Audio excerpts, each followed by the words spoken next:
Fandancy TV, dandalin ilimi da nishaɗi. Kada ku manta, ku danna subscribe, sannan ku danna alamar ƙararrawa domin samun sababbin shirye-shiryenmu da zarar mun ɗora. Mun gode da kallon tashar Fandancy. So kallon wannan tasha tamu mai albarka ta Fandancy TV, barkanmu da sake saduwa da ku. Inda a bidiyon mu na yau za mu yi muku bayani akan yadda za ka canja password ɗinka na shafin hukumar JAMB. Wato password ɗin da aka sanya maka kasan a kafi wani lokacin, ko in ce a CBT Center, za ka ga cewa ya yi sauƙi da yawa, mutane za su iya shiga profile ɗinka ba tare da ka sani ba. Ko kuma password ɗin da hukumar JAMB ta baka, tunda a bana hukumar JAMB ita take ba da wannan password. So hanya mafi sauƙi da za ka bi domin ka canja password ɗin insha Allah a yau shine darasin da za mu koyar. Da farko, bayan ka buɗe data ɗin waya ɗinka, idan kana so ka canja password kenan, za ka zo ka danna jamb.gov.ng/efacility ɗin nan, sai shi za ka sanya a matsayin abin da kake nema a cikin browser ɗinka kenan. So bayan ka shiga sai ka jira domin shafin ya buɗe. To masha Allah, muna ci gaba da jira domin ganin buɗewar wannan shafi, wanda a cikinsa ne ake shiga shafinka.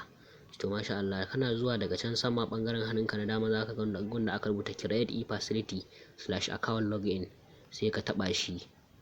Yauwa, bayan ka taɓa shi sai ka jira domin ya buɗe.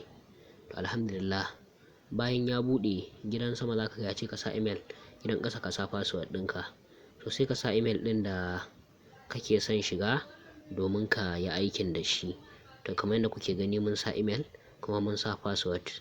To daga nan sai ka danna login, ma'ana ka shiga profile ɗinka kenan da wancan password ɗin da aka sa maka na farko, wanda shi kake son canjawa. To kamar yadda kuke gani, ga profile ɗin ya buɗe. To alhamdulillah, yauwa. So bayan profile ɗinka ya buɗe, gashi nan komai da komai da ake samu a nan profile ya fito. To bayan ya buɗe sai ka danna gun da aka rubuta my profile, gashi nan shine daga farko. Idan ka taɓa shi sai ka jira. Bayan ka jira, gashi nan zai buɗe maka ga details ɗinka duka, ga number waya, shekara haihuwa, ga sunanka cikakke. To masha Allah, sai ka zo gurin da aka rubuta change password, gashi nan daga sama wajen sunanka, gefen my document, gashi nan an rubuta shi cikin koren rubutu, sai ka taɓa shi. Idan ka taɓa change password sai ka jira domin ya buɗe. Yauwa, so kaga muna ci gaba da jira mu ma don ganin ya buɗe. Yauwa, to ina fatan dai ɗalibai ana ci gaba da ganin yadda process ɗin yake gudana. Yauwa, to da alama matsalar service ce dai take nema ta ɗan kawo mana tasgaro, amma insha Allahu babu wata matsala da za mu fuskanta. Yauwa, to kaga bayan ya buɗe, gidan sama zai buƙaci ka sa current password, ma'ana password ɗin da kake aiki da shi a yanzu haka. To sai ka saka shi. To bayan ka saka shi, sai nan gidan ƙasa zai buƙaci ka sa sabon password ɗin da kake buƙata. To kamar yadda kuke gani sai ka sa. To ƙasa zai ce confirm new password, ma'ana ka sake sanya sabon password ɗin da ka sanya yanzu. To nan ma sai ka sake saka shi. Yau bayan ka saka shi sai ka danna maɓallin change password, ma'ana ka canja password ɗinka kenan. To yauwa, bayan ka sa sai ka jira.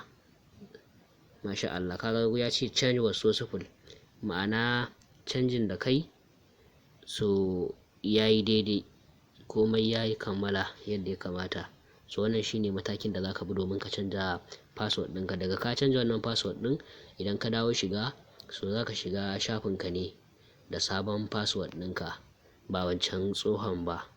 Da fatan dai ɗalibai sun fahimci matakan da ake bi domin canja password na shiga shafin hukumar JAMB, kamar yadda muka canja yanzu a gaban ku kuma kuka gani. Muna godiya sosai da ziyartar tashar mu ta Fandancy TV da kuke ci gaba da yi, kuma muna fatan za ku danna mana subscribe, sannan ku danna mana ƙararrawa domin ci gaba da samun